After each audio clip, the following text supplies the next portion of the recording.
Disse o rei a Aspenaz, chefe dos seus eunucos, que trouxesse alguns dos filhos de Israel, assim da linhagem real, como dos nobres, jovens sem nenhum defeito, de boa aparência, instruído em toda a sabedoria, doutos em ciência e versados no conhecimento, e que fossem competentes para assistirem no palácio do rei. Eles ensinassem a cultura e a língua dos caldeus.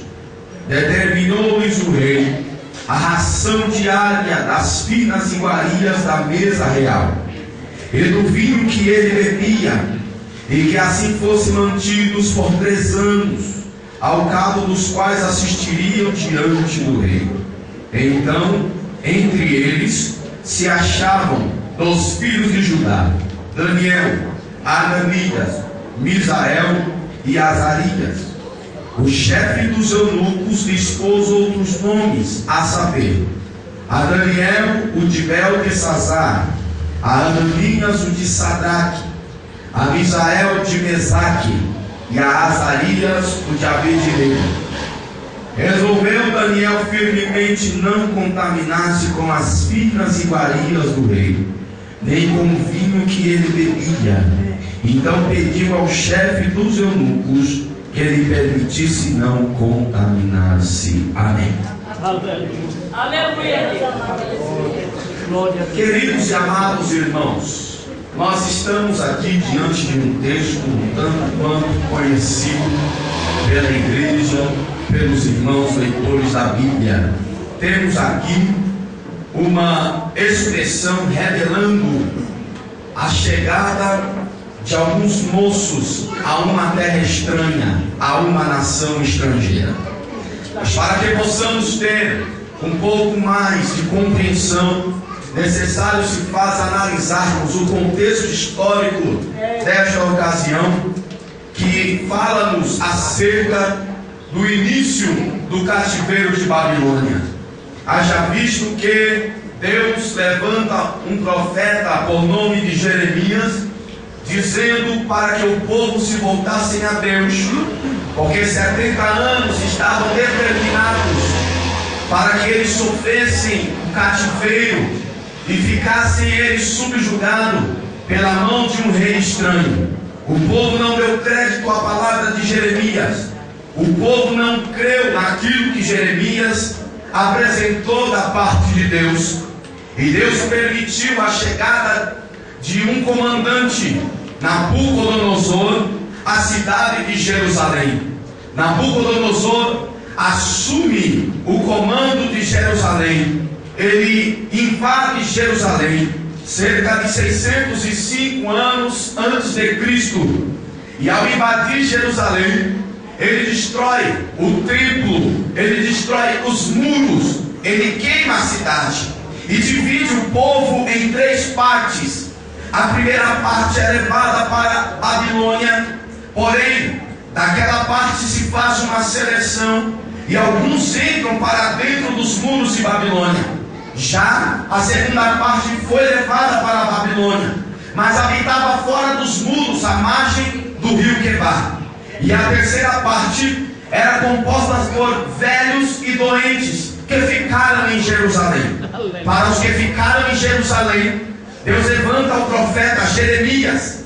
Para os que ficaram às margens do rio Quebar, Deus levanta o profeta Ezequiel. E para os que ficaram dentro da Babilônia, dentro dos muros, Deus levanta o profeta Daniel. E é nessa época que o rei resolve procurar alguns moços, alguns jovens que tivessem algumas características e qualidades, que fossem aptos para servirem ao rei. E o rei faz uma listagem, o rei faz uma lista do que era necessário para que esses moços pudessem ali atuar diante do rei. Eles tinham que ser de boa aparência, eles tinham que ser na estética física perfeitos, eles tinham que ser sábios, eles tinham que ter conhecimento, eles tinham que ter sabedoria, eles tinham que conhecer muitas coisas. E quando se fez este decreto, procuraram entre os judeus e da tribo de Judá, acharam a 4 moços, a saber, Daniel, Ananias, Misael e Azarias, 4 moços que atendiam todas as exigências de Nabucodonosor, 4 moços que estavam dentro do parâmetro da necessidade do rei. Chamaram aqueles moços e intentaram 3 coisas contra a vida daqueles moços. Eu quero com isso chamar a atenção da igreja para dizer: esses moços eram de Jerusalém, mas eles estavam em Babilônia, porém nunca negaram que eram de Jerusalém. Eles estavam em Babilônia, mas nunca tentaram ofuscar a imagem de que eles eram de Jerusalém. Eles estavam em Babilônia, mas nunca tentaram esconder que eles eram de Jerusalém. Eles estavam em Babilônia, mas nunca mudaram o seu costume e ficaram como cidadãos de Jerusalém. Eles estavam em Babilônia, mas nunca perderam a fé de Jerusalém. Eles estavam em Babilônia, mas nunca perderam a crença no Deus de Jerusalém. Eu quero dizer uma coisa para você nessa noite: a igreja de Deus habita na Babilônia dos dias atuais.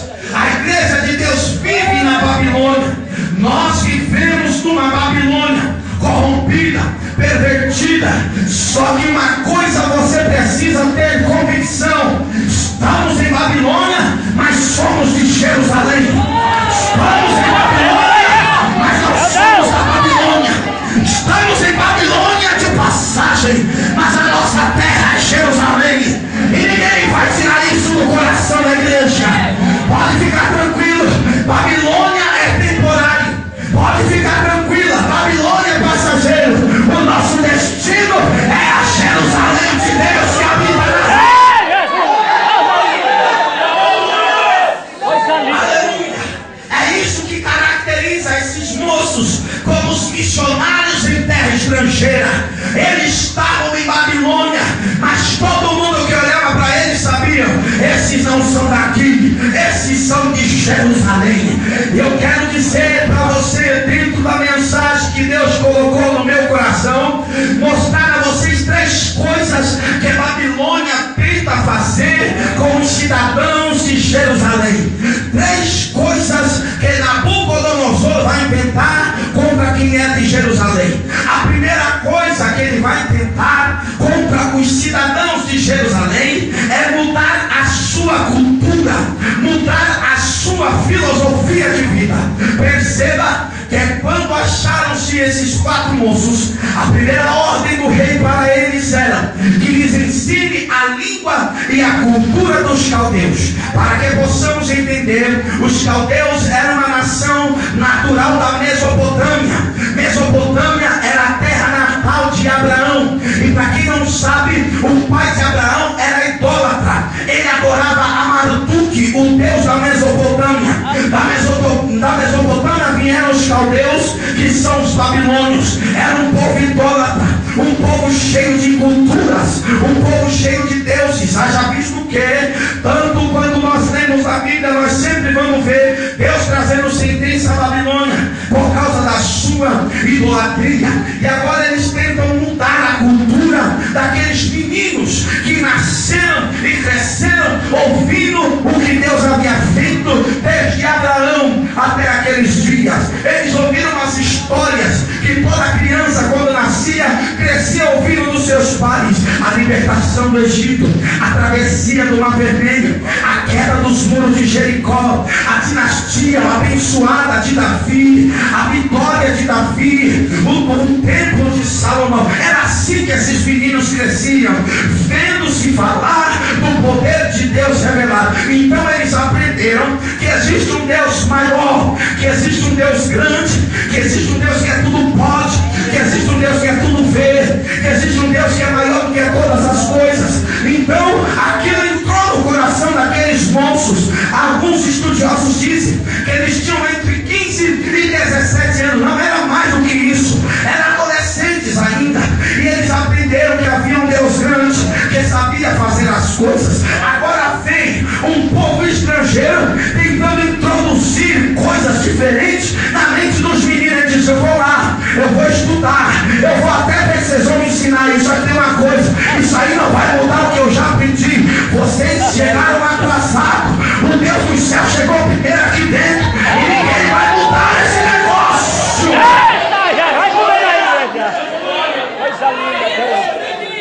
Tentaram ensinar a língua e a cultura dos caldeus, mas quem aprende em Jerusalém não precisa aprender em Babilônia. Quem aprende em Jerusalém não precisa mudar o que aprendeu por causa de Babilônia.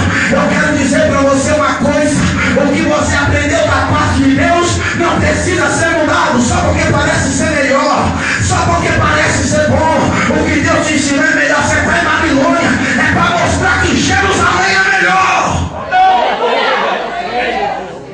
Aleluia. Vamos mudar a cultura deles, vamos mudar o costume deles, vamos mudar a maneira deles ser. Então vamos ensinar.